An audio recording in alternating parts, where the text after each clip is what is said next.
Chapter 1. Death to all pirates.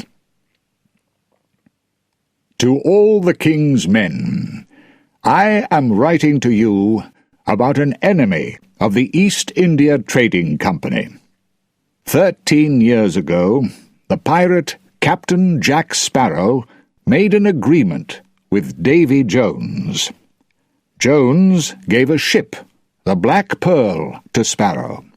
Sparrow agreed after 13 years to give up his soul and join Jones's men on the Flying Dutchman. But another pirate, Barbossa, stole the pearl. With the help of William Turner and Elizabeth Swann, the daughter of Port Royal's governor, Sparrow tried to get the Black Pearl back.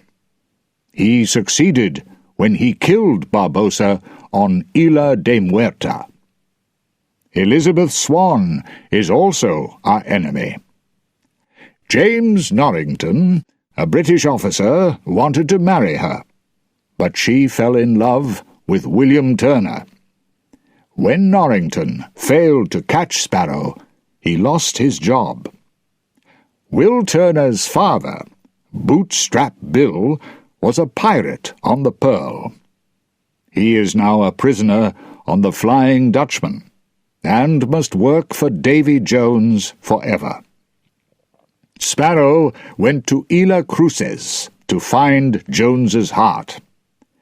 Jones has to take orders from the person who has his heart, but James Norrington found it, and is now a British admiral.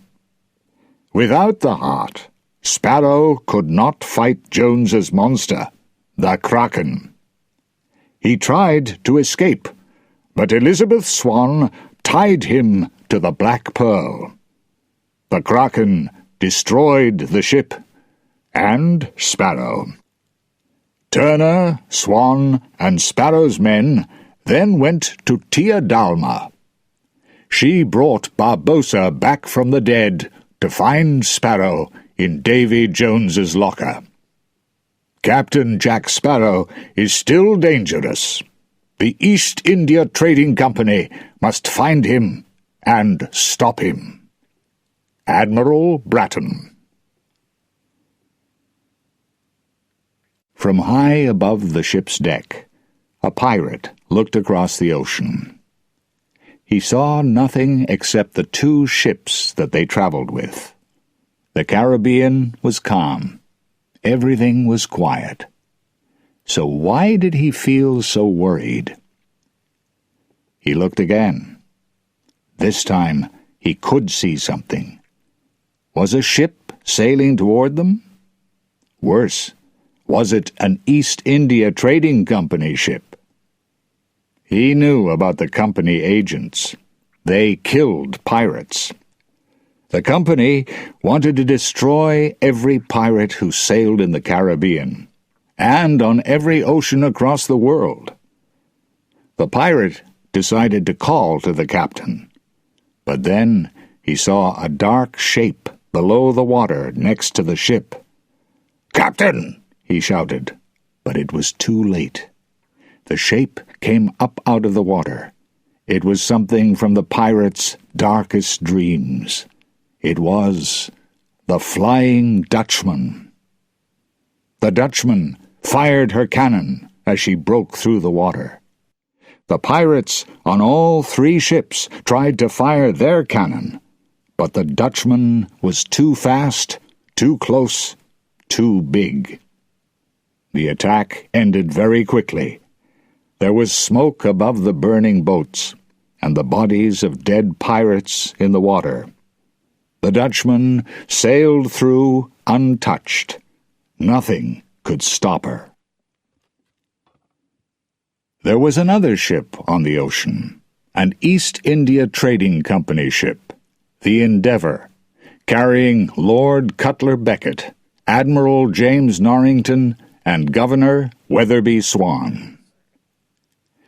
In the captain's room of the Dutchman, Davy Jones played his piano sadly. He lifted one finger to his eye and discovered a tear.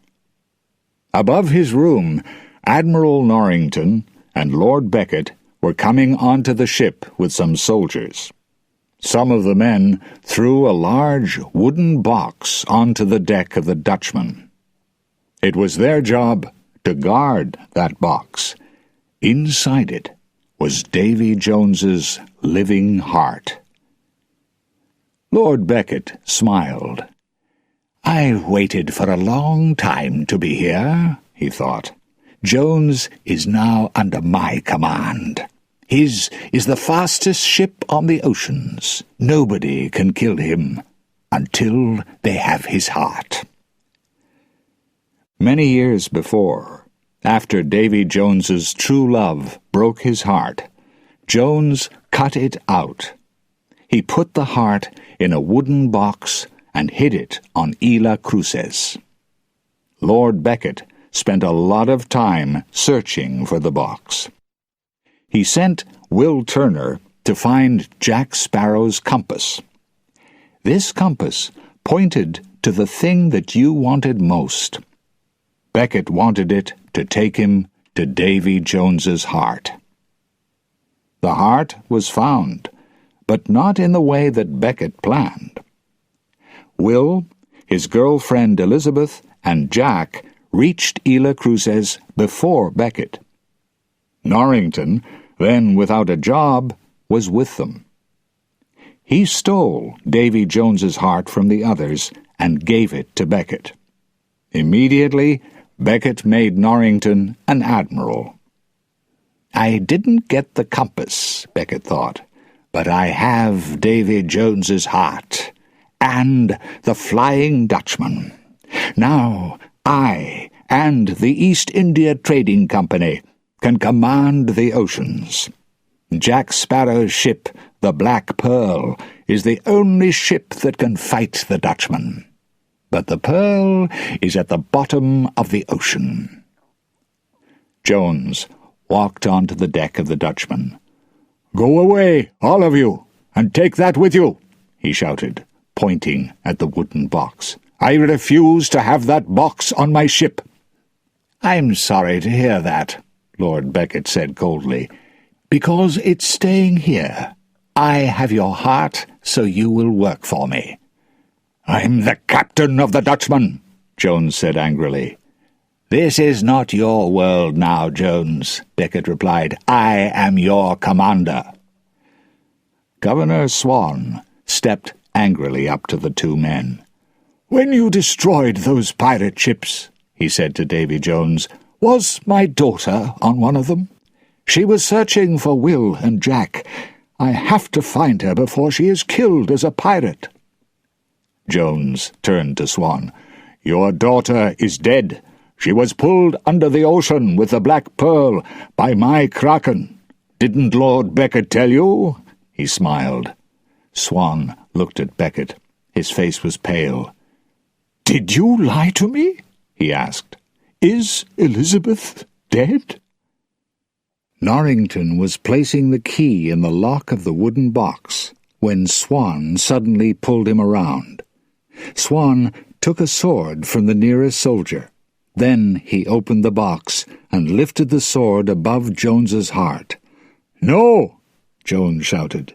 "If you kill the heart, then your heart must take its place, and you will be captain of the Dutchman."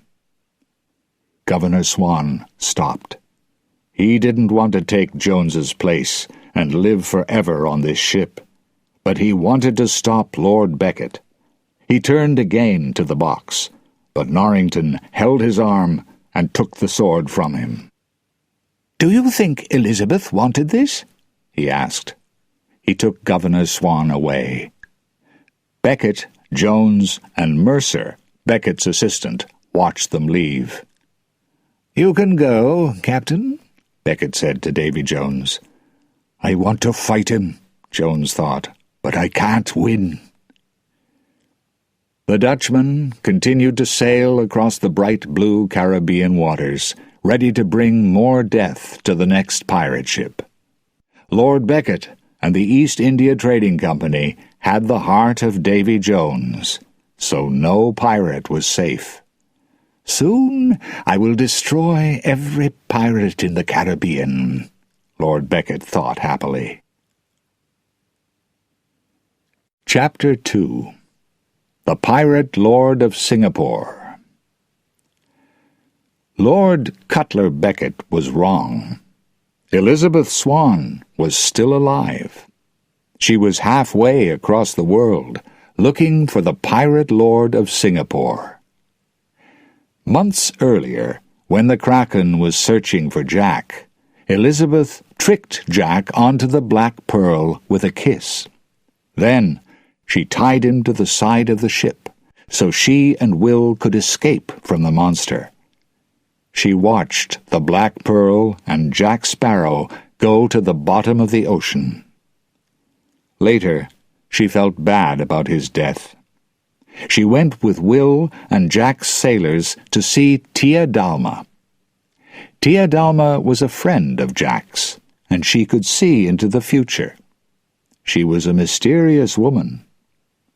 "You can bring Jack Sparrow back to the world of the living," Tia Dalma told them, "but you'll need the help of an old enemy, Captain Barbossa.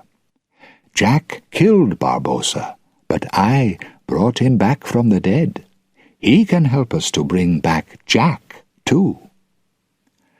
Now, Elizabeth and Barbossa were in a small boat in Singapore.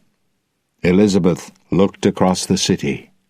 It was a dark and shadowy place, full of secrets, pirates, and sharp knives. She tied the boat to a wooden bridge. Suddenly, a man and his 2 guards stepped out of the darkness. He was tall and strong, with cold, hard eyes and a sharp sword. He was Tai Huang, second in command to Xiao Feng, the Pirate Lord of Singapore. "Your commander knows that we are here," Barbossa said to Tai Huang. "You're Captain Barbossa," Tai Huang said. "Yes," Barbossa agreed, "and this is Elizabeth Swann, and Xiao Feng has promised to protect us." Mercer and some East India Trading Company agents were passing. Huang waited until they went around a corner. Then he said, "Follow me." Not far away, 2 company agents were guarding an old, broken bridge. Captain Jack Sparrow's sailors were below them in the water. Ragetti lifted his head. His good eye moved, while his wooden eye looked straight in front. Pinto, Gibbs, Cotton, and Marty were behind him. They swam to a metal gate, then they waited. They were going to Xiao Feng's hiding place to help Elizabeth and Barbossa. There was a strange noise. The company agents jumped to their feet. A woman came out of the darkness, pushing a large wooden box on noisy wheels. She smiled and showed a mouthful of black teeth. It was Tia Dalma. The noise of the wheels was loud and hid sounds from below. The pirates started to cut through the metal gate.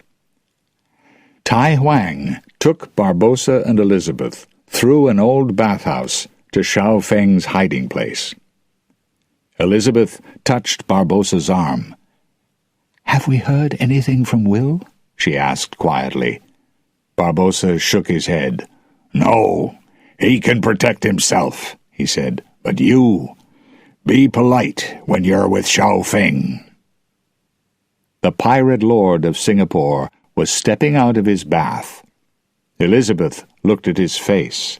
His eyes were dark and cold. This man was dangerous. "Captain Xiao Feng," Barbossa said smoothly. Xiao Feng looked up. "Captain Barbossa," he said, "welcome to Singapore.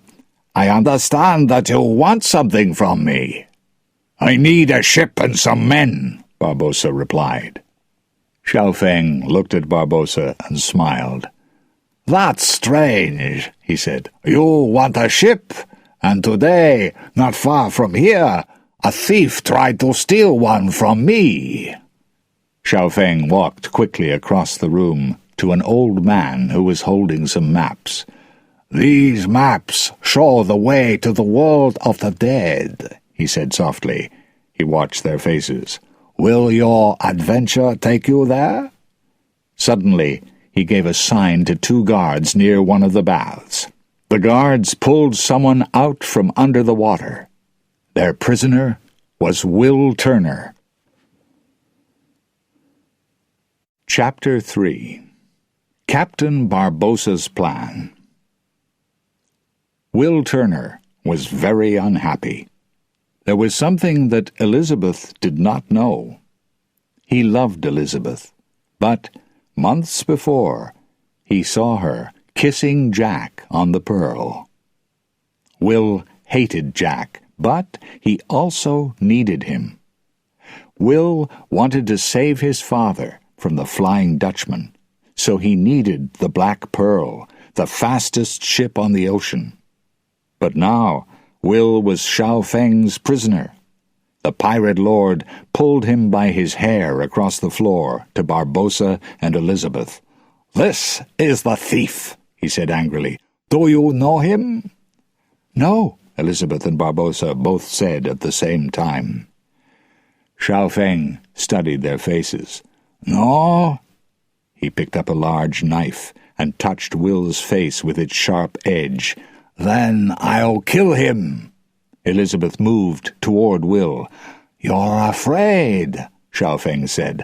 "Now I know that you and this man are working together." "Xiaofeng," Barbossa said quickly. "I had no idea." Xiaofeng looked at Barbossa carefully. "You want to go to Davy Jones's locker?" he said. "Why?" It was time to be completely honest. Pirates were not often honest. Barbossa pulled a silver coin out of his pocket and threw it to Xiaofeng. "A piece of 8, the pirate lord said quietly. There was a worried look on his face. "Yes," Barbossa answered. "It's time to call the Brethren Court."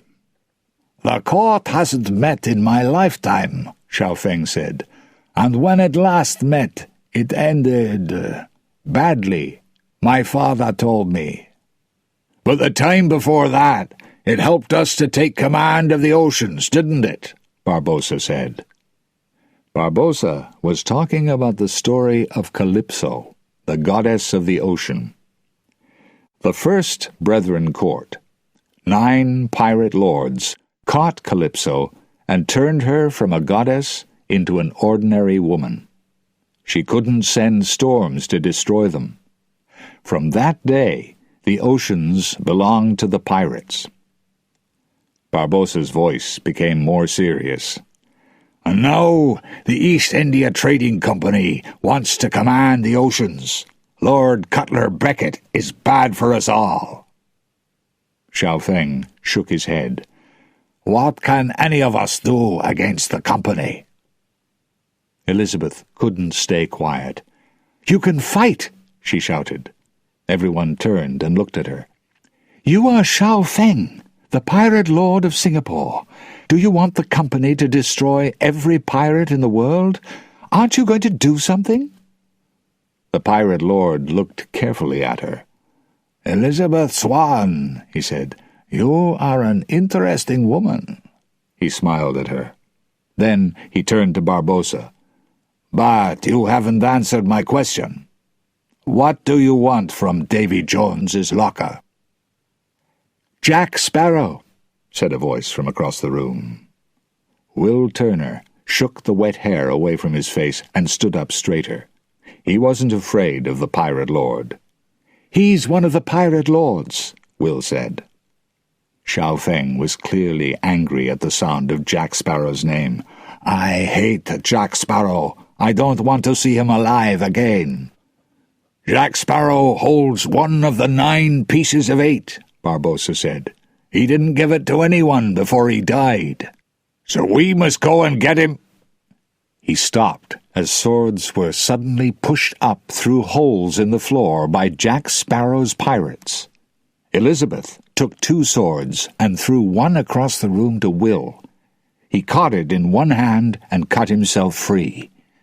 Then there was a loud noise, and the windows broke. The room was full of East India Trading Company agents. Chapter 4. The Escape from Singapore. The pirates all turned to fight the agents together. Jack's men came up through a hole in the floor and joined the fight. The room was full of smoke and the noise of swords and guns. Elizabeth saw Beckett's assistant, Mercer.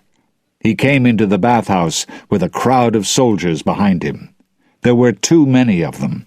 The pirates climbed the walls of the building and escaped into the street outside. They ran, fighting for their lives. A wall fell down, knocking Mercer into a shadowy corner. From there, he saw something very interesting. Xiao Feng was holding a knife to Will Turner's neck. "It's strange, isn't it?" Xiao Feng said angrily. "The company agents find me on the same day that you arrive in Singapore."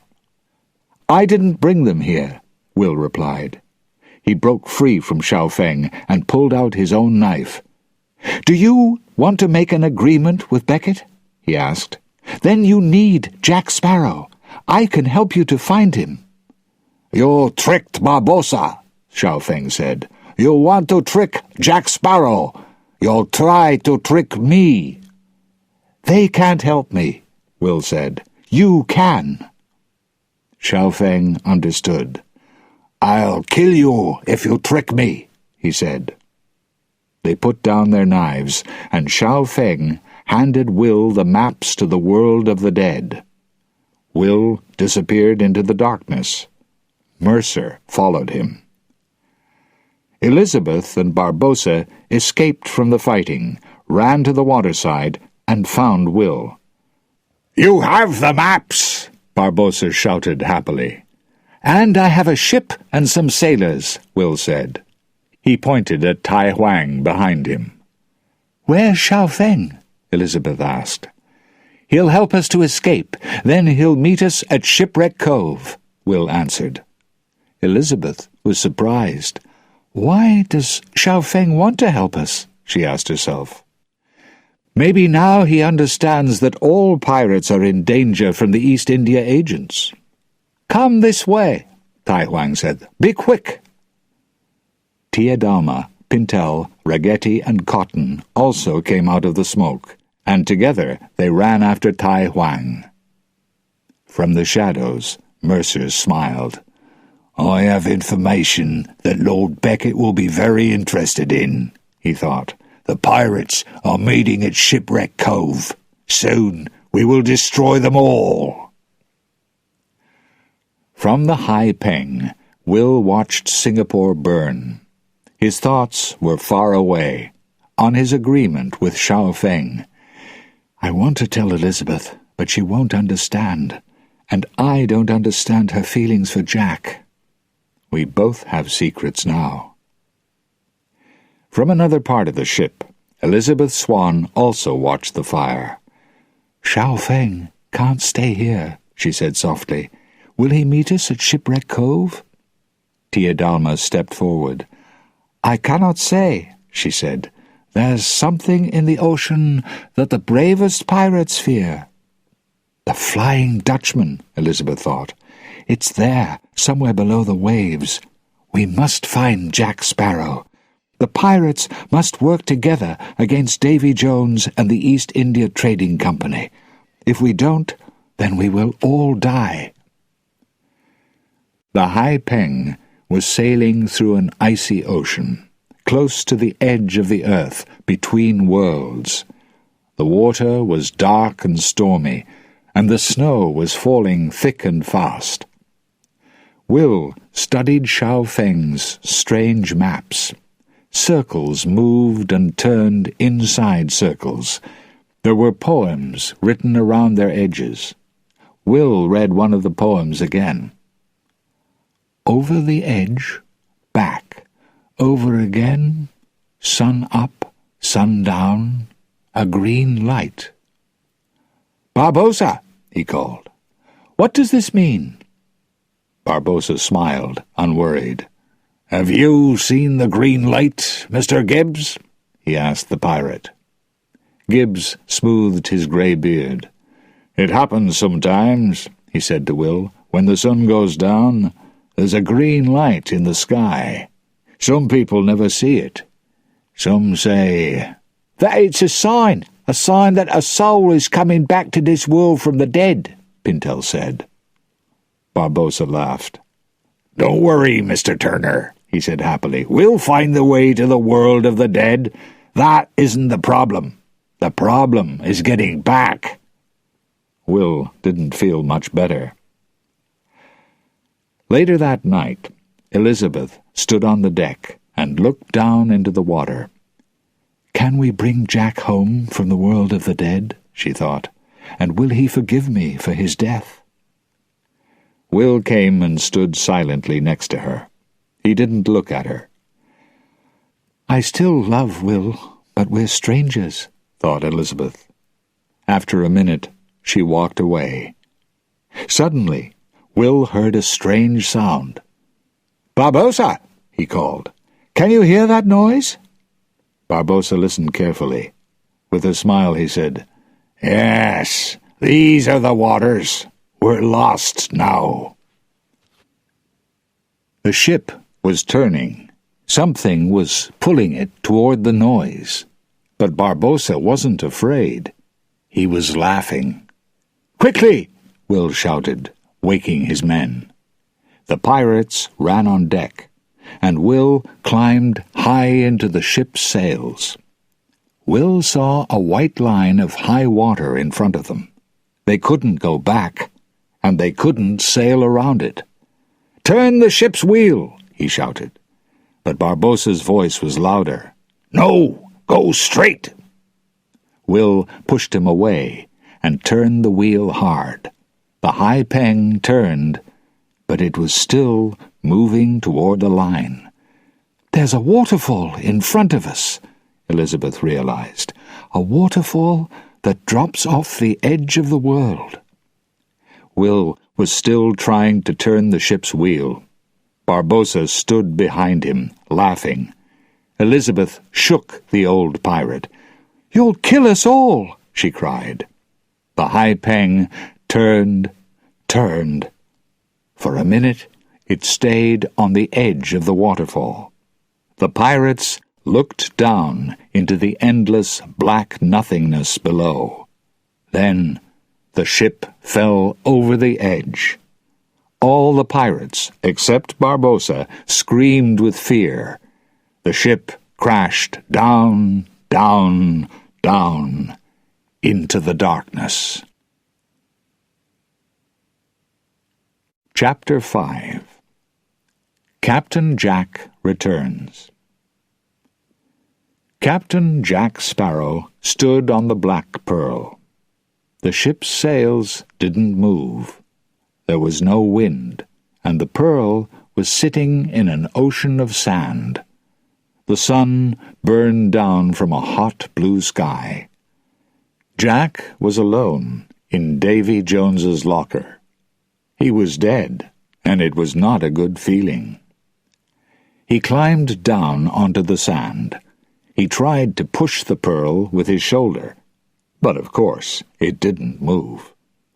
He saw some smooth, round stones. Picking one up, he threw it across the sand. He was very surprised when the stone came back to him. It stopped next to his boot and broke into pieces like an egg. Inside was a small crab. Jack threw some sand at the crab, and it ran away. He lay on the sand and closed his eyes. He didn't see the crab move forward again. It studied the ship. Then it ran to the other stones. Time passed. Suddenly, a shadow passed across Jack's face, and he opened his eyes. Something was moving. It was the Black Pearl. Thousands of crabs were carrying it on their backs across the sand. "Interesting," said Jack. On another beach, the high peng lay in pieces. Pinto and Ragetti came out of the water first. Elizabeth, Will, Gibbs, and Tia Dalma were close behind, with Cotton, Marty, Tai Huang and his men, and finally, Barbossa. Gibbs looked up and down the long, empty beach. "This is a terrible place," he said. Elizabeth pushed her wet hair away from her face. She looked worried, too. "I can't see Jack," she said. "I can't see anyone." "He's here, somewhere," said Barbossa. Tia Dalma smiled. "Jack is nearer than you think," she said. Elizabeth looked past Tia Dalma. Something was moving across the sand. It was the Black Pearl. Captain Jack Sparrow stood proudly by the ship's wheel. Thousands of crabs carried the pearl closer. Then they dropped it into the water. Jack waved to his men. "Gibbs, Pinto, and you, the man with one eye," he cried. "Did the Kraken kill you too?" Elizabeth ran up to Jack and put her arms around him. "I'm so sorry," she said in a low voice.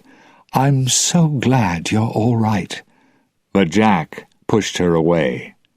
"Tia Dalma, how nice to see you."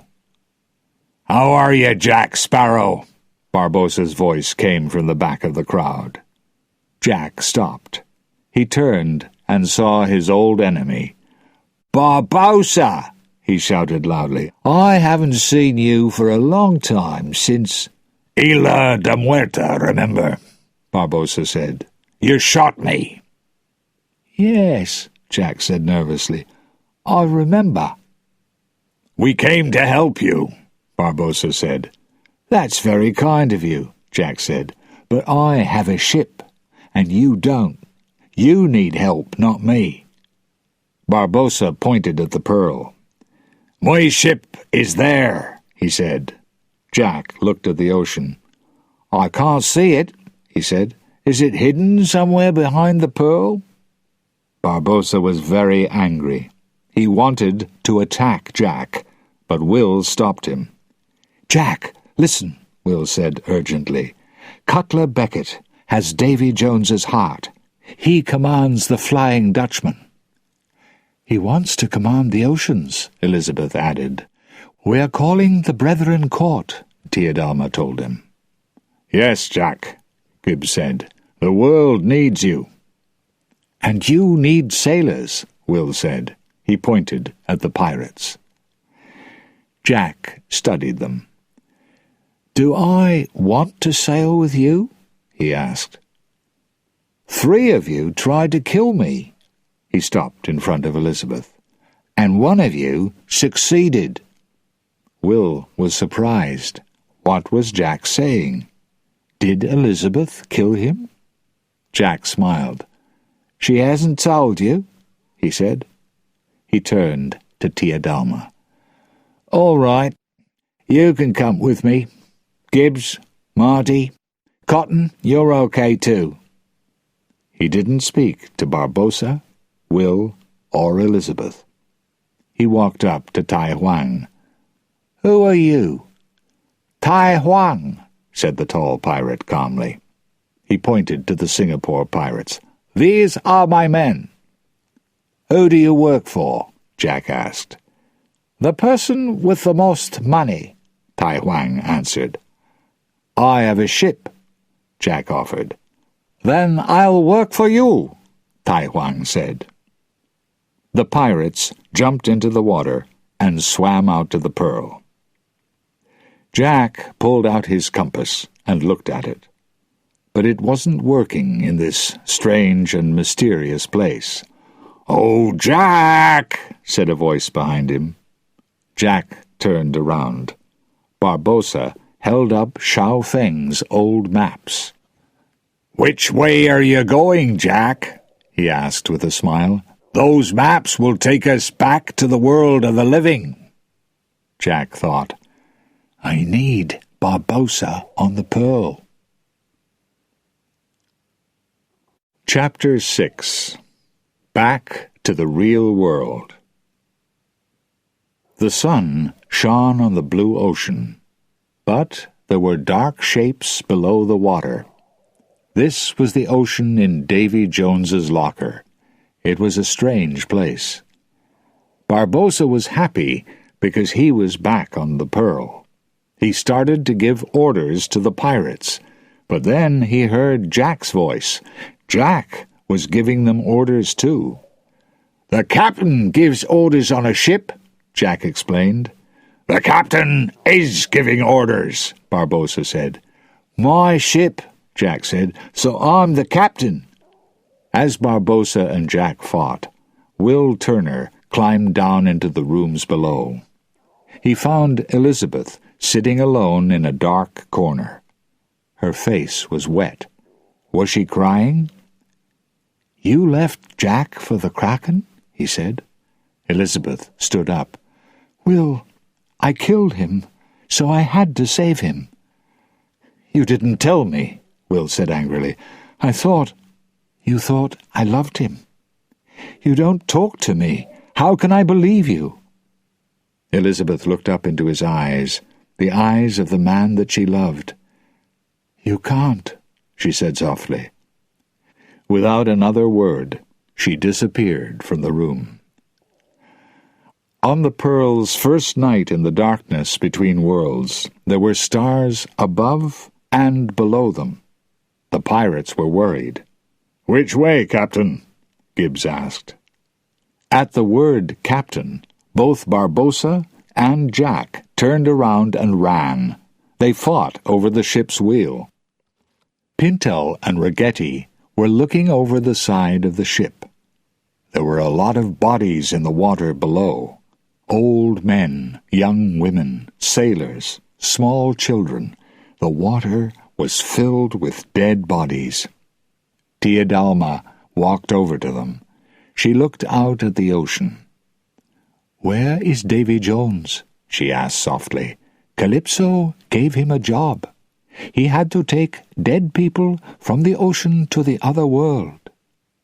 Then, every 10 years, he could come onto the land to be with his true love."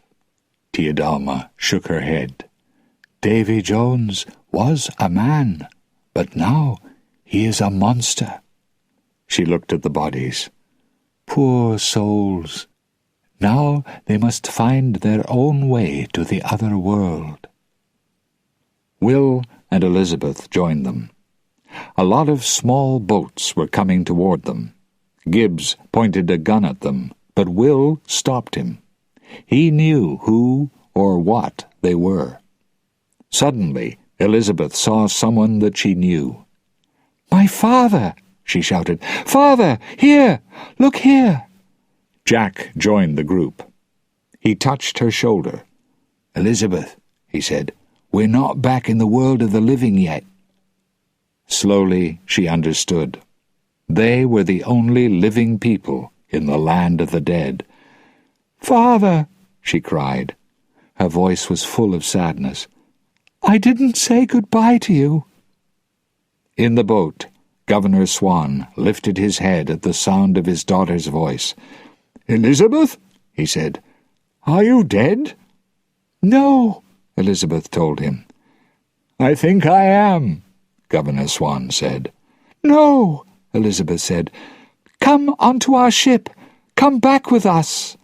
She threw a line, but the governor didn't take it. "There was a wooden box," her father told her slowly, "and a heart. If you destroy the heart, you take Jones's place as captain of the Dutchman." Elizabeth didn't understand her father's words, but Will and Jack did. This was important information. Governor Swann's boat moved away.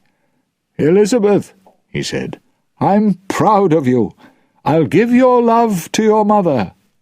Elizabeth called, "The line! Take it!" But it was too late. The line fell into the water. Elizabeth started to climb out of the ship. Tia Dalma spoke angrily. "She must not leave. We cannot lose her." Will pulled Elizabeth back onto the deck. He looked over her shoulder at Tia Dalma. "Can we help him?" he asked quietly. The woman shook her head. "No," she said. Morning came, and the sun passed slowly across the sky. The Pearl was going nowhere.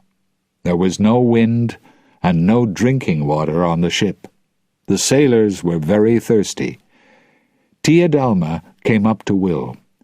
"We must escape from this ocean before night, or we shall stay here for the rest of time." Will went to Xiao Feng's maps and looked at them again. Jack was already there, studying the mysterious circles and words. Barbossa was at the ship's wheel. He didn't look worried. Will read the strange poem again. "Over the edge, back, over again, sun up, sun down, a green light." Jack moved some of the circles on the maps, and suddenly saw some new words. Up is down. "Up is down," Jack repeated. Then he understood. "Sun goes down, sun comes up," Jack said. "Up is down." He jumped to his feet and pointed across the water. "Over there!" he shouted. The pirates all ran across the deck to the left side of the ship. They couldn't see anything. Suddenly, Jack turned and ran to the right side of the ship. "There! It moved!" he called. The pirates ran after him, and the ship moved with their weight. Elizabeth saw Jack turn quickly again. "Over there!" he shouted, running back to the left side. "What is Jack doing?" Barbossa thought. He went to the maps, saw the message, "Up is down," and suddenly he understood. "Untie everything on the decks!" he shouted. The ship turned upside down, and everyone went under the water. Pirates held onto the sides of the ship. Will saw the maps in the water and reached for them. Then they saw a green light. There was a loud noise, and water fell away from the Pearl. Everything crashed back onto the deck. The ship was sailing on the top of the ocean again. But this was not the cold and empty ocean of the world of the dead. Here the sun was coming up, and the sky was getting light. "We've escaped from Davy Jones's locker," Jack said. "We're finally back in the real world." Chapter 7. Under Attack. "We're back!" Gibbs shouted. Will searched the deck until he found Elizabeth. "The sun's coming up," she said, smiling. "We're not safe yet. Davy Jones and Lord Beckett are still somewhere on the ocean, but we've saved Jack Sparrow and escaped from the world of the dead." Barbossa and Jack were smiling too. Everyone was happy, and then they all pulled out their guns. Barbossa and Elizabeth pointed their guns at Jack. Will and Gibbs pointed theirs at Barbossa. Jack pointed his gun at Will, then quickly pointed a second one at Barbossa. Barbossa also pulled out a second gun and pointed it at Gibbs. Elizabeth pointed her second gun at Barbossa. Even with 4 guns pointing at him, Barbossa didn't seem worried. "The Brethren Court is meeting at Shipwreck Cove," he said. "Jack, you and I are going there." "If the pirate lords are meeting," Jack said angrily, I'm going to sail my ship the other way." "They're meeting to fight Becket," Elizabeth said, "and you're a pirate lord." "You're not running away," Will said. "The agents will search for us until we're all dead, except you," Barbossa told Jack. Jack laughed. "Then I'll be Captain Jack Sparrow, the last pirate.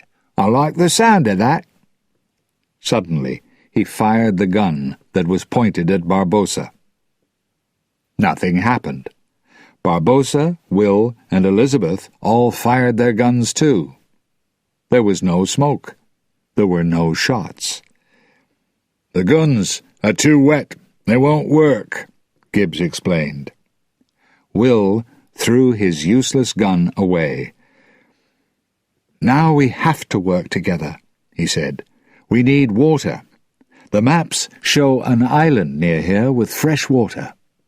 It was a good plan. Jack looked nervously at Barbossa. "You take the men to the island," he said. "I'll stay with the ship." "I'm not leaving my ship," Barbossa said. "And Jack's not leaving his ship," Will said. "Here's an idea. You both go and leave the ship with me, all right?" Barbossa and Jack were unhappy, but they agreed. A short time later, they sailed toward an empty beach. Will, Elizabeth, Tai Huang, and a small group of pirates waited on the Pearl. "Are you still going to run, Jack?" Barbossa asked. "Can you run away from the world? That's the problem. You'll be the last pirate, and one day you'll die. Then there will be no pirates." "We came back after we died," Jack said. "But can you be sure it will happen again?" Barbossa said. Jack didn't want to think about his next death. It was too soon after his first one. He had to work with Barbossa. "So, the Brethren Court must meet," he said softly. "It's the only way that we can win against Becket and Davy Jones," Barbossa replied. On the island, the pirates climbed up a hill to a freshwater stream that ran into a clear pool. Almost immediately, someone shouted from the beach. The pirates ran back. Ragetti was pointing at the ocean. The Black Pearl wasn't alone in the water. Another ship, Xiao Feng's Empress, was next to her. Jack and Barbossa heard a noise behind them and turned. Tai Huang and his men were pointing their guns at them. Barbossa and Jack were taken back to the Pearl. There were a lot of Chinese pirates on the ship. Elizabeth Swann was now tied between two guards. "Xiao Feng," Barbossa said, "you found us." "Some of us are lucky," Xiao Feng answered. He moved closer to Jack. Jack was trying, unsuccessfully, to hide behind Barbossa. Suddenly, Xiao Feng hit him hard in the face. "Jack Sparrow," Xiao Feng said, "you once hurt my feelings." Will came up from below the deck. He saw Jack's face and Elizabeth between the guards and hurried across to Xiao Feng. "She's not part of our agreement," Will said. "Untie her." "What agreement?" Barbossa asked. Xiao Feng laughed. "You heard, Captain Turner," he said to his men. "Untie her." "Captain Turner?" Jack shouted. "Is he captain of my ship?" "Yes," Gibbs said. "Turner and the Chinese sailors took the Pearl. Now he's taking us to find the Dutchman. He wants to save his father." The guards untied Elizabeth. She looked sadly at Will. "You didn't tell me your plans," she said. "I need the Pearl," Will said. "That's why I'm here." "He needs the Pearl," Jack said, pointing at Will. Then he turned to Elizabeth. "And you felt bad because you killed me. He pointed at Barbossa. "And you want me to be at the Brethren Court? Didn't anyone save me because they miss me?" Gibbs, Marty, and Cotton lifted their hands. Then Pinto and Rigetti lifted their hands too. Jack moved toward his men. "I'm standing with them." But Xiao Feng stopped him. "I'm sorry, Jack," he said. His voice didn't sound sorry. "But there's an old friend who wants to see you first." He pointed over Jack's shoulder, and Jack turned. Lord Cutler Beckett's ship, the Endeavour, was coming round the island. "Oh, no," Jack thought. "How many times have I escaped from the East India Trading Company? Now they've caught me." Chapter 8. The Goddess Calypso. Xiao Feng's guards pulled Jack into the captain's room on the Endeavour. Lord Cutler Beckett stood at the window, looking out at the ocean. The guards dropped Jack's things on the table. Then they left the room. Jack began to walk quietly around the room. He was looking for something. "You can stop searching, Jack," Beckett said. "It's not here." Jack stopped moving. "What?" he asked. Beckett turned around. "Davy Jones's heart. It's on the Flying Dutchman. You can't use it to pay Captain Davy Jones." "So," Jack thought, "the heart isn't here, but now I know where it is." "I don't need to pay him," Jack said. "I died, remember? Why am I here?" Beckett picked up Jack's compass. "You brought me this," he said. "Now I'm offering you a job, working for the East India Trading Company. Working for me." "You offered me a job before," Jack said. "The answer is still no." Beckett looked very angry. "You haven't changed," he said. "Our business is finished. My men will kill you." "No, our business isn't finished," Jack said. "I want to make a suggestion." He took a piece of 8 from a hidden pocket and held it between his fingers. "The Brethren Court." Beckett laughed. "I already know about the meeting of the Brethren Court," he said. "Talk to Jones for me. Tell him to free me," Jack said. "I'll take you to Shipwreck Cove and give you the pirate lords." At the same time, Will was having problems on the Black Pearl. The ship was already full of Xiao Feng's pirates. But then Mercer came on with some sailors from the Endeavour. Quickly they ran across and took the ship's wheel from Tai Huang. "I don't understand," Will said to Xiao Feng. "This wasn't part of our agreement." "This is now a company ship," Mercer said with a terrible smile. "You agreed," Will said, turning to Xiao Feng. "The Black Pearl is mine." "Yes, but I lied," Xiao Feng said. One of his men came up behind Will and hit him. Will fell to the floor, and 2 other men tied his arms. Xiao Feng turned to Mercer. "Lord Beckett agreed," he said. "The Black Pearl is mine." Mercer smiled again. "Yes," he said, "but Lord Beckett won't give up the only ship that can fight the Dutchman." Xiao Feng looked around at the East India Trading Company men. All of them had guns. "I can fight," he thought, "but I'll lose. Beckett will follow me and kill me." The ship was now Mercer's. Xiao Feng was very angry. Barbossa came up next to him. "The company men don't follow the law of the Brethren," Barbossa said quietly. "They have the Dutchman," Xiao Feng said. "And what do the Brethren have that can fight the fastest ship on the ocean?" "We have Calypso," Barbossa replied. Xiao Feng looked surprised. Every pirate knew the story of Calypso, the goddess of the oceans. "Calypso commanded the oceans," he said slowly. "If she liked you, she made you strong. When she loved a captain, she brought him good weather and smooth waters. Then the first Brethren Court caught her and turned her into a woman. The pirate lords became commanders of the oceans. But that's only a story. There isn't a real goddess in the body of a woman." Or was there? Xiao Feng looked at the only woman on the ship, Elizabeth. "Calypso," he said. "It's just an old story."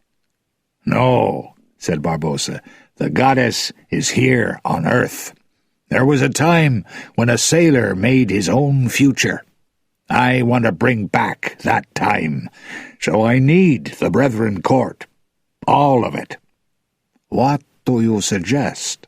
Xiao Feng said quietly. "What will you accept?" Barbossa asked. He knew the answer. Xiao Feng pointed across the ship. "The girl," he said. Elizabeth couldn't hear the men, but Will could. "You'll help us to escape if we give you Elizabeth?" he asked. "Yes," said Xiao Feng, as Elizabeth turned toward them. "Never!" shouted Will angrily. "All right," said Elizabeth. She looked bravely at Xiao Feng. "What?" Will said, surprised. "It's not all right."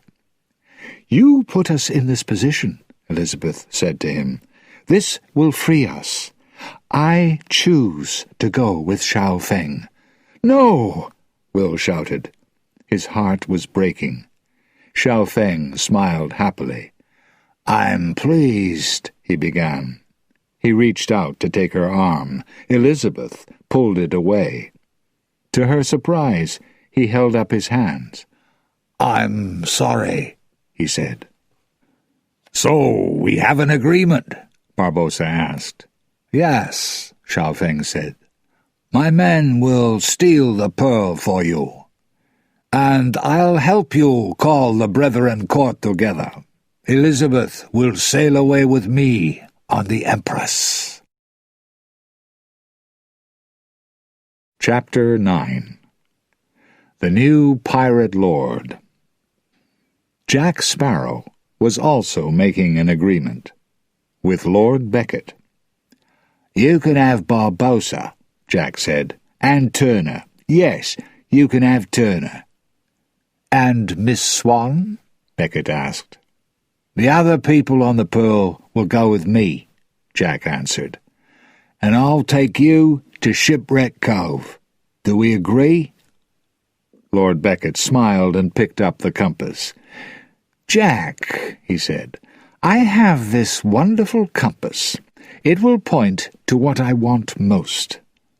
"Yes," Jack said, "and that's not the Brethren Court, is it?" "No?" Beckett asked. "Then what is it, Jack?"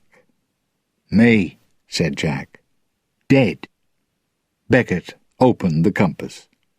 It was pointing at Jack. "I hate Jack Sparrow," he thought. "He's right. The compass is useless. It won't take me to Shipwreck Cove." Beckett threw the compass back to Jack. "I'll kill you first," he said. "Then the compass will tell me where Shipwreck Cove is." Jack spoke quickly. "You'll arrive at the cove, and you won't get in. You need someone inside to bring the pirate lords outside." Beckett thought for a minute. "Can you bring them to me?" "I'm Captain Jack Sparrow," Jack said. "Do we have an agreement?" He held out his hand. Suddenly, the ship moved to one side. Beckett fell forward, and Jack took his hand. "Agreed," Jack cried. He ran to the door as cannon fire shook the Endeavour. Beckett followed close behind him. On deck they saw many bodies, and smoke coming from the cannon below. The Empress was sailing away, and gunfire was still coming from the Pearl. His ship! Jack looked for a way to get over to the Pearl. He ran to one of the cannon, pointed it toward the Pearl, and climbed inside it. Beckett and his men jumped out of the way as the cannon fired. A big cannonball shot across the ocean, destroying the top of the Endeavour's sails. Jack was holding the cannonball, and he flew straight toward his ship. On the Pearl, Barbossa saw Jack fly through the air. There was a loud noise of breaking wood. Then Jack stood in front of him. He was completely unhurt. "Did you miss me?" Jack asked, laughing. He saw Will.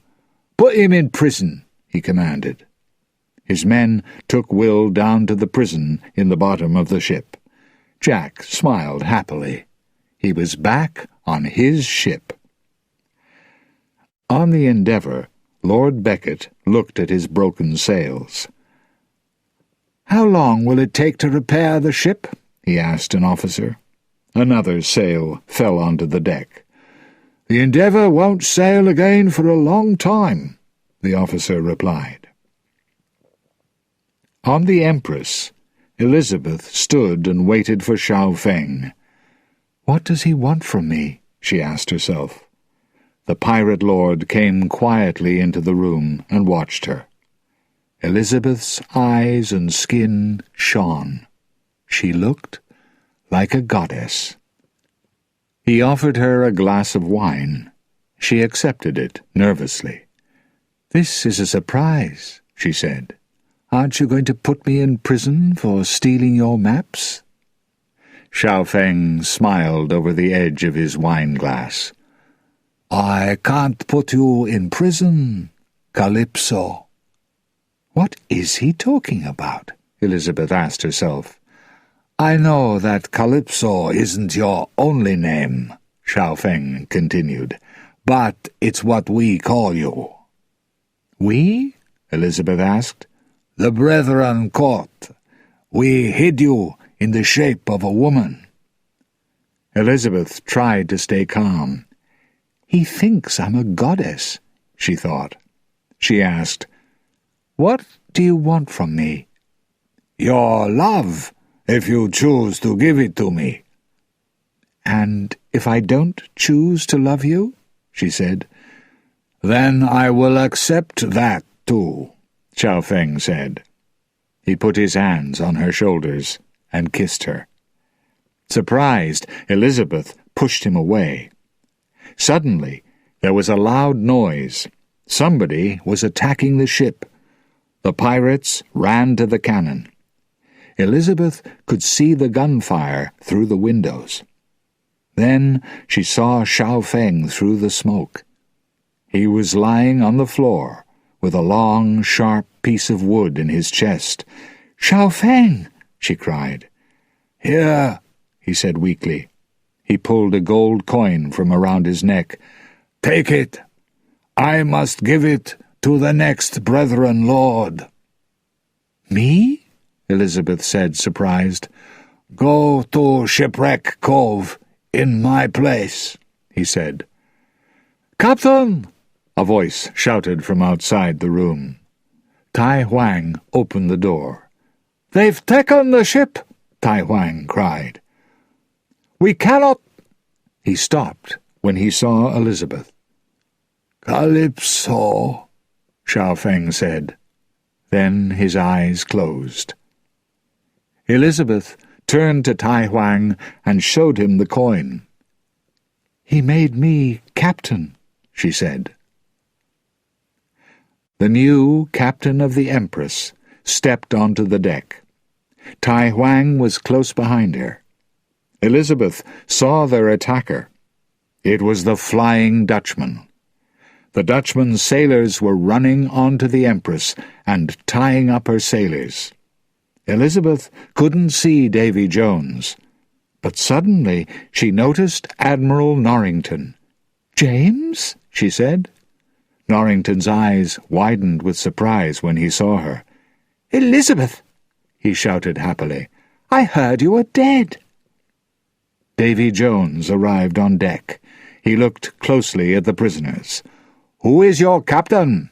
he asked. Tai Huang pointed at Elizabeth. Elizabeth stood straight and tall. Her eyes were cold, and she didn't show her feelings. She isn't a governor's daughter now, Norrington thought. She really is a pirate captain.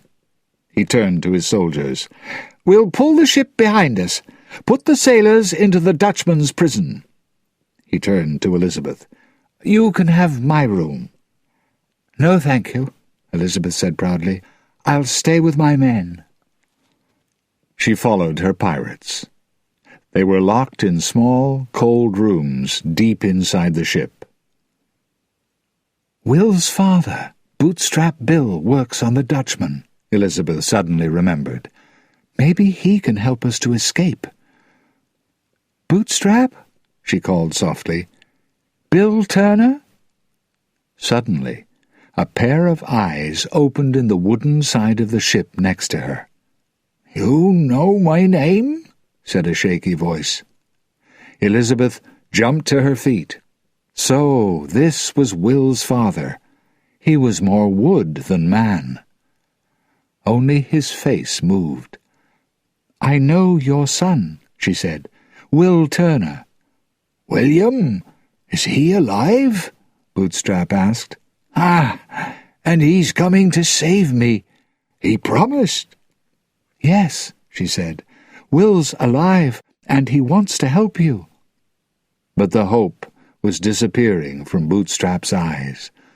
"No," he said quietly. "He can't come. He won't come." "He'll try," Elizabeth said. "You're his father."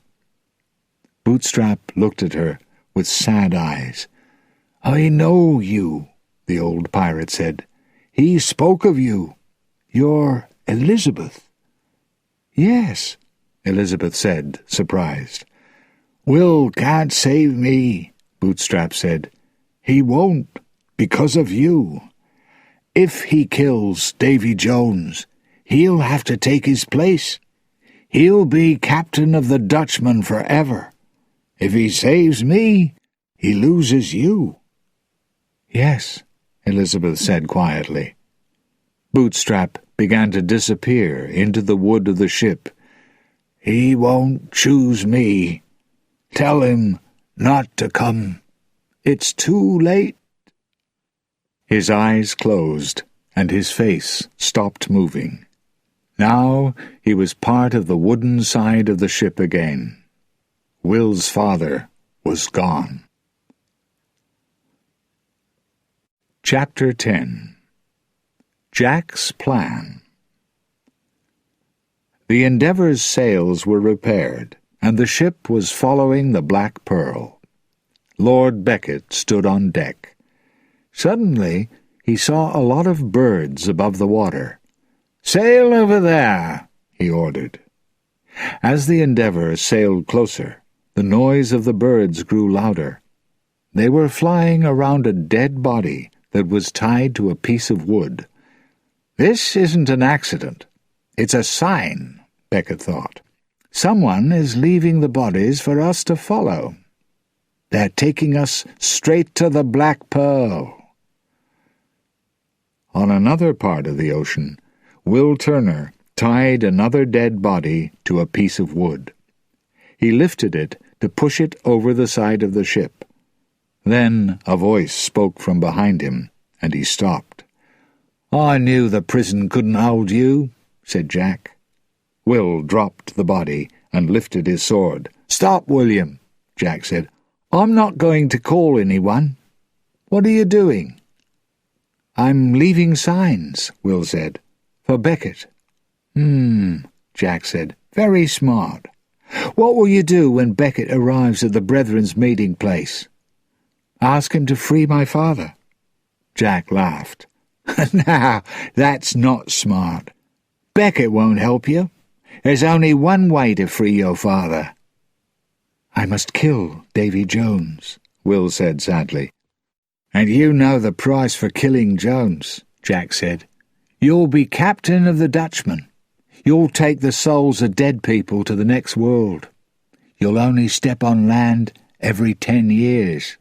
"I know," Will said unhappily. "If I help my father, I lose Elizabeth." In a low voice, he added, "She wanted to save you. She felt bad about killing you." Suddenly, Jack had an idea. "You don't have to choose between Elizabeth and your father," he said. "Another person can kill Jones." "Who?" Will asked. "I don't understand." Jack smiled. "You?" Jack Sparrow became excited as he explained his plan. "I'll go on to the Dutchman and find the wooden box. I'll put a knife through Jones's heart, and your father will be free. You'll also be free for Elizabeth, and I'll be free to sail the oceans." He smiled. "You'll have to do Jones's work," Will said. "So I won't be completely free, but I'll never die. I died once and I didn't like it. I don't want to do it again." He put his compass into Will's hands. "Here," he said, "say hello to Davy Jones for me." Then he pushed Will over the side of the ship and smiled down at him. As usual, Jack's following his own plan, Will thought. It's going to be a very long night. Elizabeth Swann was in the small prison room on the Dutchman. The ship sailed smoothly, pulling the Empress behind it. Suddenly, the door opened. It was James Norrington. "Be quiet," he said. "Come this way. Hurry." Elizabeth jumped to her feet. Her sailors were also free. Silently, they all ran up toward the deck. "What are you doing?" Elizabeth asked Norrington. "Helping you," he answered. Inside the prison room, a pair of eyes opened in the side of the ship. Bootstrap Bill saw the open door. Slowly, he pulled himself out of the wood and stepped forward. Norrington took the Chinese sailors to the line that tied the Empress to the Dutchman. Hand over hand, Xiao Feng's sailors pulled themselves back to their own ship. Norrington turned to Elizabeth. "Don't go to Shipwreck Cove. Somebody has told Beckett about the meeting of the Brethren." "It's too late to earn my forgiveness," Elizabeth said. "I know," Norrington said, "but I still love you." "He's sorry for everything he's done," Elizabeth thought. She took his hand. "Come with us," she said. Almost all of the Chinese soldiers were on the Empress now. "Who's there?" a voice said from the darkness. Somebody walked slowly toward them. Norrington turned quickly. "Go," he shouted to Elizabeth. "I'll follow you." Quickly, he took her in his arms and kissed her. Then he pushed her toward the line. "Go, now," he shouted. Elizabeth stepped over the side of the ship and took the line. She was the captain of the Empress, and her sailors needed her. "I hope that James follows us soon," she thought. Bootstrap stepped into the light. He saw Elizabeth, his son's true love. "That's not right," he thought. "Sailors on the Dutchman must stay with the ship until the end of time." Suddenly, he started to shout, "Help! A prisoner is escaping!" Sailors quickly ran across the deck. Elizabeth was halfway across the line. She heard the noise and looked back. The Dutchman's sailors were moving toward Norrington. "James!" she cried. She started to climb back toward the Dutchman. Norrington saw her and pulled out his gun. He shot through the line and cut it into 2 pieces. Elizabeth fell into the water. As Norrington faced the Dutchman's sailors, Bootstrap moved forward. He still remembered his purpose as a pirate. He had to protect the ship. He pushed his sword through Norrington's heart. Elizabeth pulled herself up the line to her ship. She looked back at the Dutchman. "James!" she cried again. Norrington fell to the deck, dying. There was nothing that Elizabeth could do. The Empress sailed away into the dark, leaving the Dutchman and the dead body of James Norrington behind. "The Admiral's dead!" one of the Dutchman's sailors shouted. "Can we take command of the ship again?" They ran to the captain's room, where Davy Jones's heart was held prisoner. Mercer and a group of soldiers were standing with their guns pointed at the heart. "Nothing has changed," Mercer said calmly. Jones watched angrily as Mercer relocked the box. The heart and the Dutchman still belonged to the East India Trading Company. Chapter 11. The Brethren Court. Pirate ships from all over the world were at Shipwreck Cove. "I've never seen so many pirates in one place before," Barbossa said happily. Jack was worried. "And I borrowed money from all of them." Barbossa heard a noise and turned. Tia Dalma was watching him closely. "Barbossa," she said in a low voice, "why aren't you preparing the cannon? All the brethren are here. They will have to do what you want." She stepped closer to him.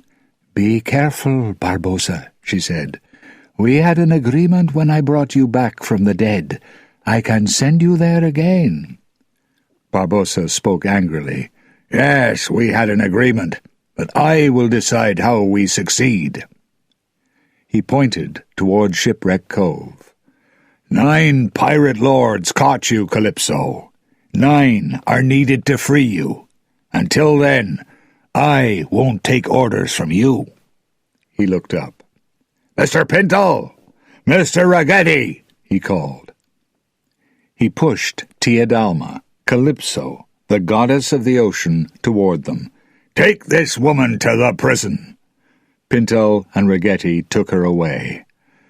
Barbossa could feel her angry eyes on his back. He couldn't worry about that now. "When the court meets, I'll trick the pirate lords," he thought.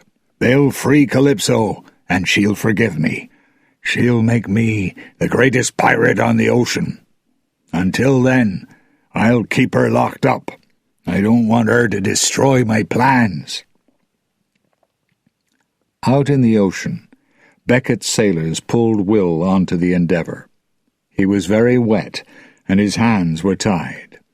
Lord Beckett's ship was next to the Dutchman, and Beckett was also making plans. He called Davy Jones onto the deck. "I think you know, Mr. Turner," Beckett said. He turned to Will. "Tell him. Barbossa has called the Brethren Court together for a reason." Will explained. "He wants to free someone named Calypso." Jones was afraid. "No," he said. "They can't. She's a prisoner in a woman's body forever. That was the agreement." Will looked at him carefully. Suddenly he understood. "You told them how to catch her," he said, "and that's why you cut out your heart." "Be quiet!" Jones shouted. He turned to Beckett. "We must stop them. She will destroy us all." Lord Beckett looked thoughtful. "We must find the Brethren Court," he said, "and that's a problem." He turned to Will. "You're here now. How will we find them?" "Promise me that you won't hurt Elizabeth," Will said. "Ah," Beckett said slowly. "Elizabeth. I hear that Miss Swann is now captain of the Empress." Will looked surprised. He turned to Davy Jones. "But you won't hurt her, and you will free my father?" "You're asking a lot," Jones said. "I'm offering a lot," Will replied. "Where is Shipwreck Cove?" Beckett asked angrily. "I don't know," Will said. Jones jumped forward and put his hands around Will's neck. Then you have nothing that we want, he shouted. But Jones was wrong. Will looked at Beckett and held up Jack's compass. "What do you want most?" he asked, smiling. Boom, boom, boom. There was a loud noise in the Brethren court as Barbossa hit the tabletop with a cannonball. Jack looked nervously around the room. He had a lot of enemies in there. "Will I get out alive?" he thought. The 8 pirate lords were sitting around a large table, some alone, others with their guards. Amand was a tall, black-haired pirate from the Barbary coast. Next to him sat Villanueva, an angry-looking Spaniard. Captain Chaval was next, a Frenchman with smart clothes. Fourth was Jocard, a man with shining black skin and a strong body. Then there was Mrs. Ching, a female Chinese pirate. She was the only woman, but she was one of the most dangerous people in the room. Finally, there was Sri Sumbaji from the Indian Ocean. He looked kind, but he had 2 large bodyguards named Akshay and Pusan. It wasn't wise to make him angry. Barbossa waited until everyone was silent. He pointed to a wooden bowl. "Your pieces of 8, captains." Slowly, each pirate lord stood and dropped something into the bowl. Jack kept his in his hand. "One pirate lord is missing," he said. "I'm happy to wait for Xiao Feng." "Xiao Feng is not coming," said a voice from the door. Everyone turned. There was Elizabeth Swann, wearing pirate clothes. Tai Huang and another Chinese sailor stood behind her. "He named me Captain of the Empress," Elizabeth explained. "He made me a pirate lord." "What happened to Xiao Feng?" asked Amand. "She probably killed him," Jack said quietly. "Will you never forgive me?" Elizabeth said to him. Then she turned to the other pirate lords. "We were attacked by the Flying Dutchman." "We must escape before the Dutchman finds us," some of them called urgently. "Listen to me," Elizabeth shouted. "Jones, under the command of Lord Beckett, is coming here." "How did they find Shipwreck Cove?" Jocard said angrily. "Who told them?" "Nobody in this room," Barbossa said. Elizabeth looked around. "Where's Will?" she asked Jack. "He's not in this room," Jack said. "Quiet," Barbossa told the pirate lords. "It's not important. What do we do now?" "We fight," Elizabeth said. The pirates began to laugh. Fight the Dutchman? Was she crazy? Mrs. Ching offered another suggestion. "Shipwreck Cove is well hidden. We don't need to fight if we stay here." The other pirate lords agreed. They could hide for a long time, until the Dutchman and the East India Trading Company left them alone. "I have a third plan," Barbossa said. Everyone turned to him.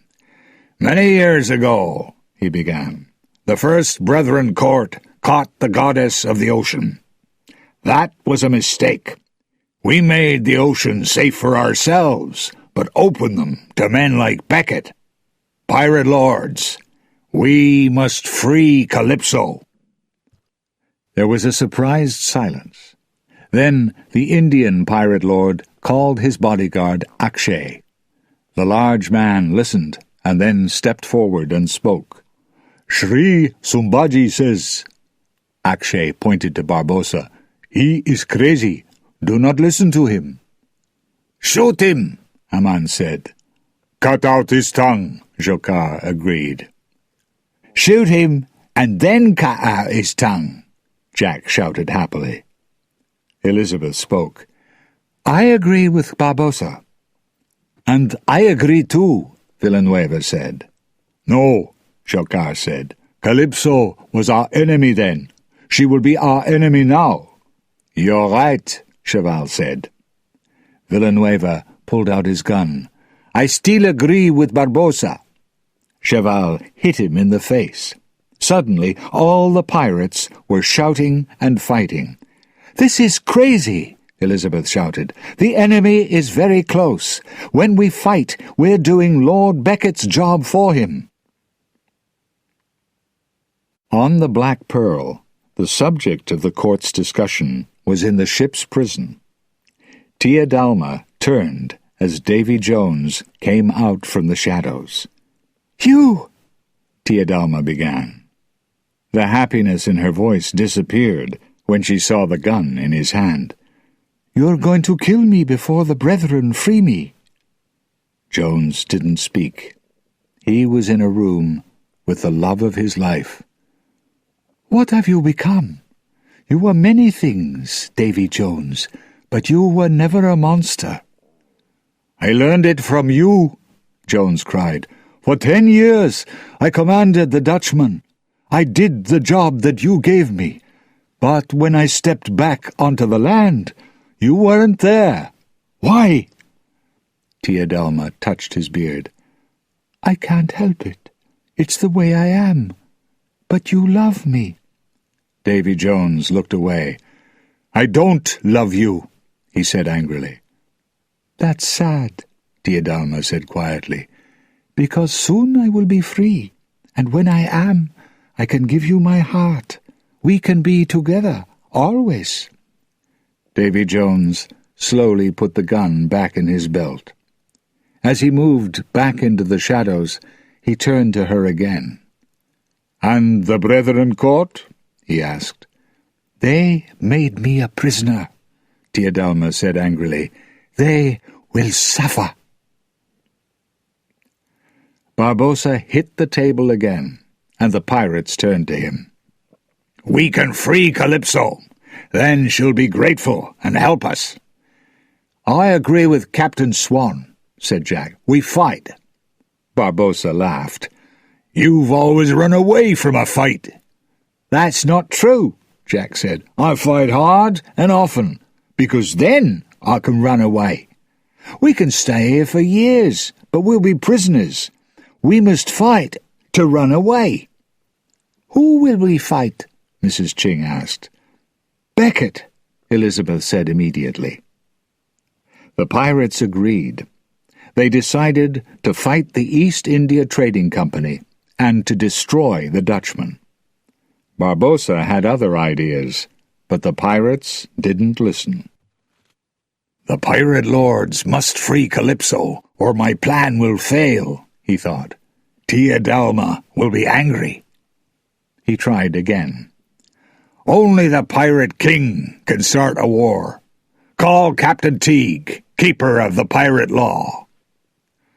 2 pirates ran out of the room and returned with the old pirate. He was carrying a large book. This was the famous Pirate Law, written by the First Brethren Court. Teague unlocked the book and opened it. Everyone waited for him to speak. Finally, he looked up. "Barbossa is right," he said. Jack read out the words. "Only the king can start a war, talk to the enemy, and organize our men." "We haven't had a king since the first court," Cheval said. "Why?" Elizabeth asked Gibbs. "The king is chosen by a vote," Gibbs explained in a low voice. "Each pirate only votes for himself." "I call for a vote," shouted Jack. Amand lifted his hand. "I vote for Amand the Corsair," he said. "Captain Cheval," said Cheval.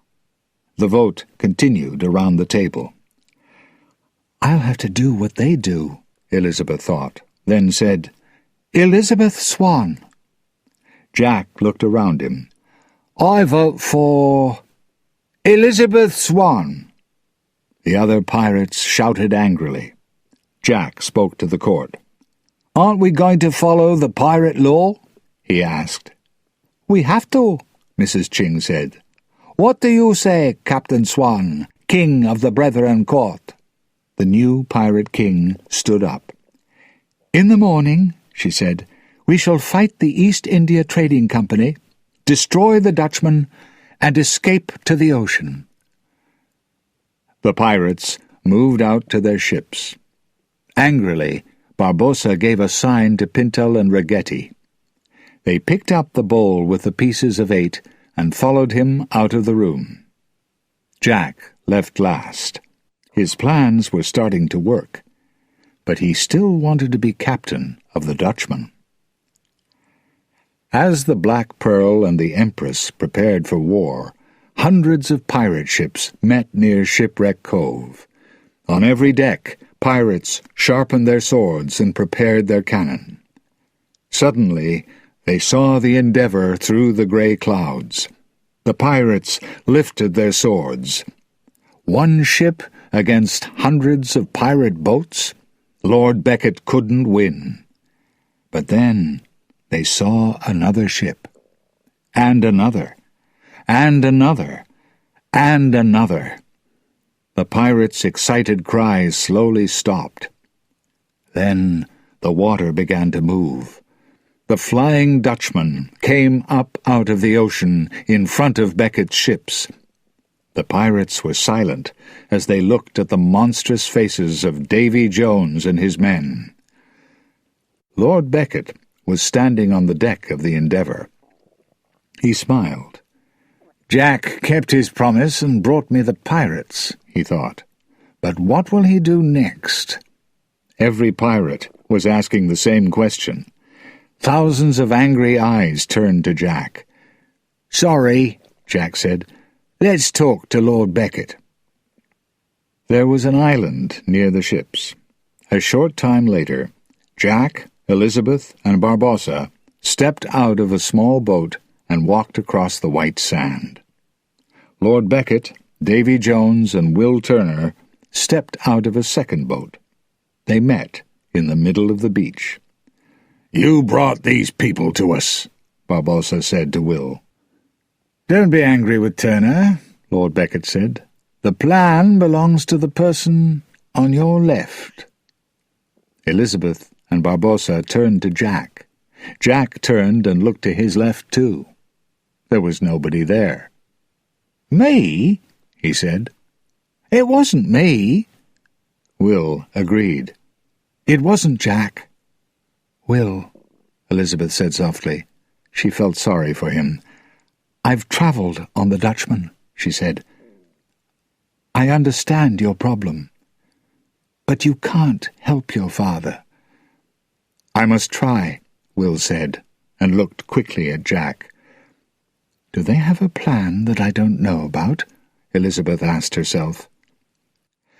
Lord Becket held up Jack's compass and looked at Jack. "Turner was working for you. He had your compass." Barbossa looked angrily at Jack. So he was the pirates' real enemy. "You agreed to bring the pirates to me," Becket continued. He threw the compass to Jack. "And here they are. Now you can have your prize." "And what is his prize?" Barbossa asked. Becket pointed at Elizabeth. "Her," he said. "When the brethren are dead, Jack will sail away on the Pearl. Elizabeth will be in his arms." "Jack wants the Pearl, not me," Elizabeth thought. Davy Jones finally spoke. "You still belong to me," he said to Jack. "You'll stay on the Dutchman for 100 years." Suddenly, Elizabeth understood. Jack doesn't want to die again, she thought, so he'll kill Davy Jones and become captain of the Dutchman. And he'll free Will's father, and Will can stay with me. She knew what to say now. "There's no better end for Jack Sparrow than on the Flying Dutchman," she agreed. "Here's my suggestion. Will leaves with us, and you can have Jack." "Yes," said Will quickly. "Elizabeth, love, you're sending me to my death," Jack said. again." Jack moved toward Beckett and Jones. His piece of 8 fell to the ground, and Barbossa picked it up. "Tell your friends this," Beckett said. "You can fight, and you will all die. Or you can not fight, and most of you will die." It was time for the fight to begin. Chapter 12. Fight to the Death. Will and Barbossa followed Elizabeth onto the Pearl. "We'll need the Black Pearl to head the attack," she said. "Will we?" Barbossa said, holding up Jack's piece of 8. Pintel brought Tia Dalma up on deck. She looked small and weak, but a goddess was hidden inside her. Barbossa made a sign, and the Chinese pirates moved toward Elizabeth and Will. "We must help Jack," Elizabeth said. "If he kills Davy Jones, then we can win this fight." "Sorry, King of the Pirates," Barbossa said. "I don't think Jack can win anything." He suddenly took Elizabeth's piece of 8 and added it to the others in the bowl. When all 9 pieces were together, he called, "Calypso, I am freeing you." Suddenly, the bowl was on fire. When it stopped burning, the goddess was standing on the deck. "Calypso," Will shouted. "who helped the first Brethren court to make you a prisoner? Who was your enemy?" "Name him," said Calypso in a loud, strong voice. "Davy Jones," Will said. Calypso turned and looked angrily at the Dutchman. She began to grow, getting taller and taller. Barbossa stood in front of her. "Calypso," he called, "I have kept my promise. Please help me. Save me, my ship, and my men, but destroy the others." The goddess didn't look at him. "Crazy man!" she shouted. Suddenly, she fell. Thousands of crabs landed in place of her body. They ran over the edge of the deck and into the water. The goddess of the ocean disappeared completely. The pirates were silent. Finally, Will said, "Has she gone?" "She was our last hope," said Barbossa sadly. "We can still fight," Will said. "Against hundreds of ships," Gibbs said. "We can't win." Elizabeth looked up. "Jack can find the box and put a knife through Davy Jones's heart," she said. "We must fight with him. We're part of a team. We must work together or die alone." She looked at the sailors around her. "Listen," she called. "The Brethren want the pearl to head the fight. Show the enemy that we are free men. Show them the fire from our guns. Show them that our hearts are brave." She suddenly pulled out her sword and pointed it toward the Endeavour. All around the Black Pearl, pirates on other ships prepared to fight the East India Trading Company. Beckett stood quietly on the Endeavour, drinking tea. He smiled. He wasn't worried, because he had the Dutchman. On the deck of the Dutchman, as Mercer ordered the sailors to prepare the cannon, the wind was getting stronger. "Calypso," Davy Jones said quietly to himself. Dark clouds circled high in the sky, and heavy rain fell. As the other ships successfully sailed away from the rough waters, the Pearl and the Flying Dutchman were pulled toward them. Mercer was at the wheel of the Dutchman. "The waves won't hurt us," Jones shouted. He took the wheel from Mercer, and the Dutchman sailed into the roughest of the water. The Black Pearl followed. Elizabeth and Will ran down the deck, ready to face the Dutchman. Both ships prepared their cannon. "Fire!" ordered Barbossa. "Fire!" ordered Davy Jones. On the Dutchman, Davy Jones was watching Mercer. Suddenly, he jumped on the company officer and pulled his terrible beard around his neck. A minute later, Mercer was dead. Jones took the key that unlocked the wooden box. In the Dutchman's prison, Jack Sparrow hit the door with a chair until it opened. He moved quietly to the captain's room and found the box with Jones's heart. He ran back to the stairs with it and saw Davy Jones and his men. Jones pulled out his sword. "Give me the box," he ordered. He and Jack started to fight. The Dutchman and the Pearl were moving closer together. Will watched Elizabeth fight bravely against the Dutchman's sailors. "I don't want to lose her," he thought. "Not again." Turning to her, he asked, "Will you marry me?" "Now? This isn't the best time," Elizabeth shouted. Laughing, Will said, "This is the only time. I love you." Elizabeth looked into his eyes. This was the man that she loved. She wanted him. "Barbossa!" she shouted. "Marry us!" Barbossa was fighting on the deck above them. "I'm busy!" "Barbossa! Now!" Will called. Barbossa shouted, "As captain, I make you man and wife." Another pirate attacked him. "You can kiss the—" Will kissed Elizabeth. It was a kiss full of love and promises. At the same time, Jack Sparrow and Davy Jones continued to fight. Finally, Jack knocked Jones's sword out of his hand. "There's nothing that you can do with that," Jones said, pointing at the wooden box. "You need the key." "I already have the key," Jack answered with a smile. Jones's eyes filled with fear. Was it possible? Then he laughed. "No, you don't," he said, and showed Jack the key.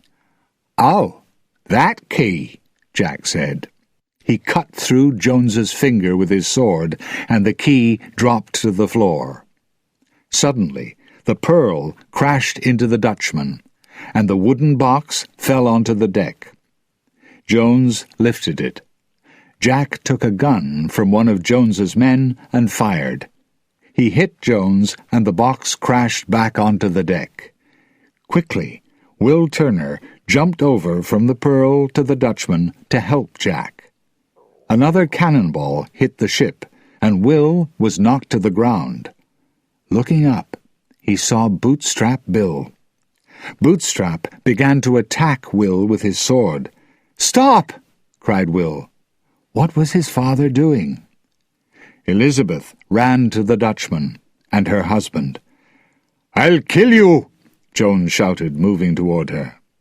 But Elizabeth was prepared. "That's why I brought this," she said, and lifted her sword. The two began to fight. Will and his father were also fighting. Finally, Will jumped onto Bootstrap. "I won't kill you," he said. "I made you a promise."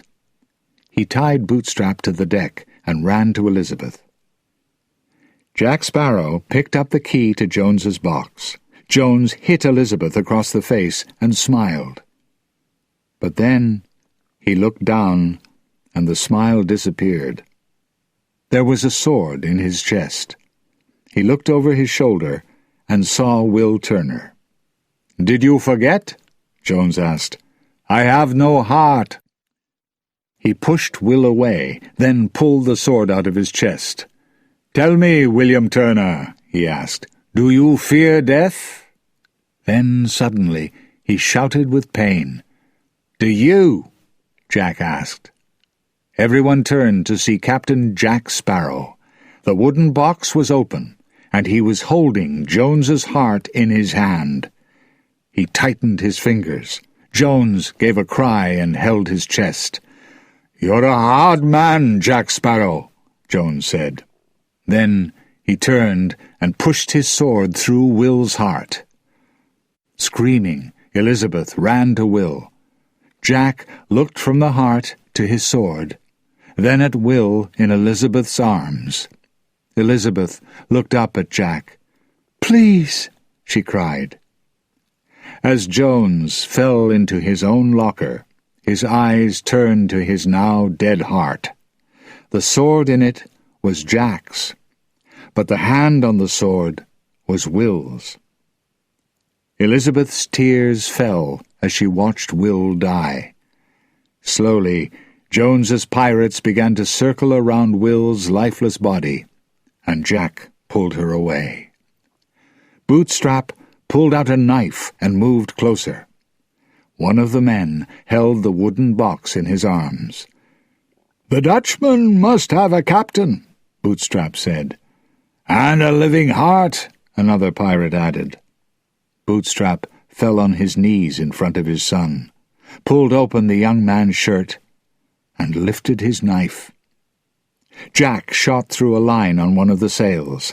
The freed sail filled with air and lifted him and Elizabeth off the deck. Below them, the Dutchman fell deeper and deeper into the ocean. Jack and Elizabeth landed in the water near the Pearl. Gibbs pulled them out. "We need you, Jack," he said. "The Endeavour is very near."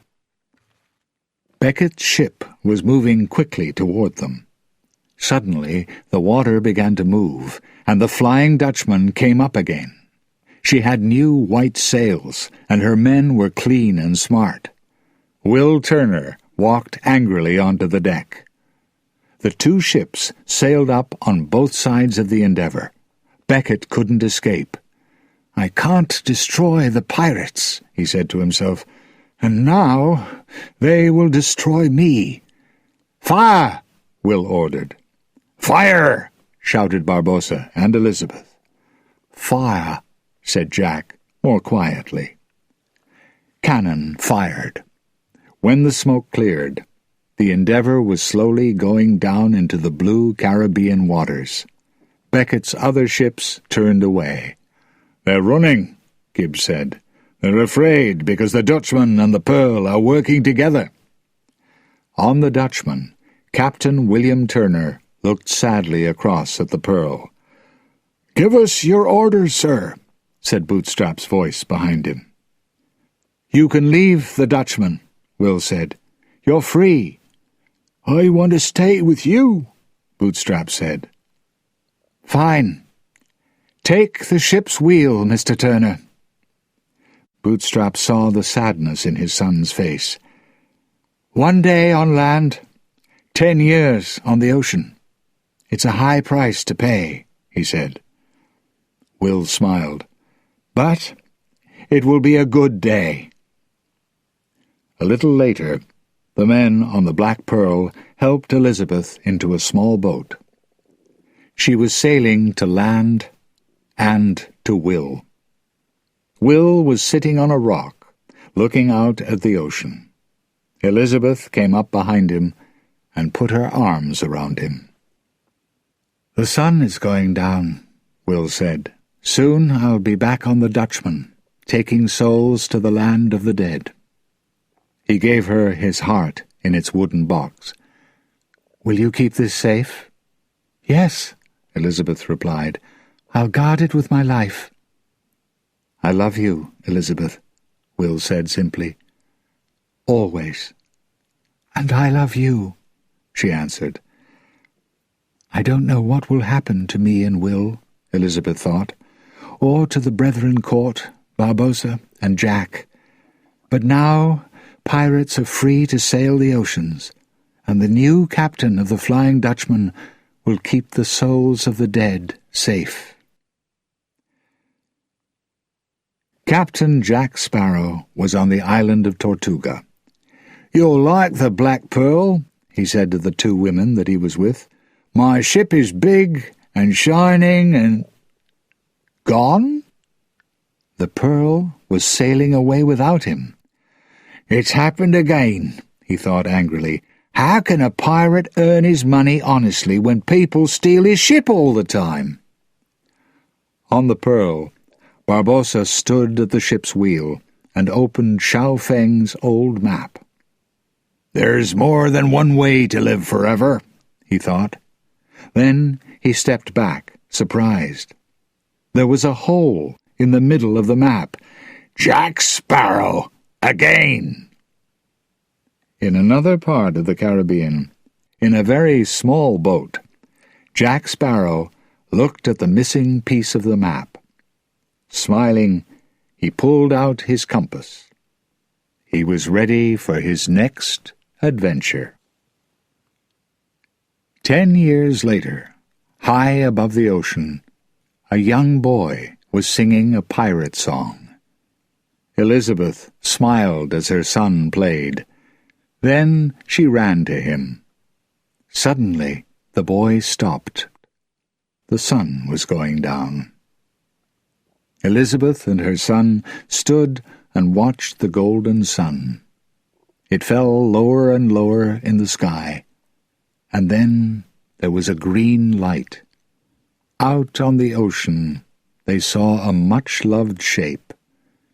"Will has returned," Elizabeth said quietly. "He kept his promise."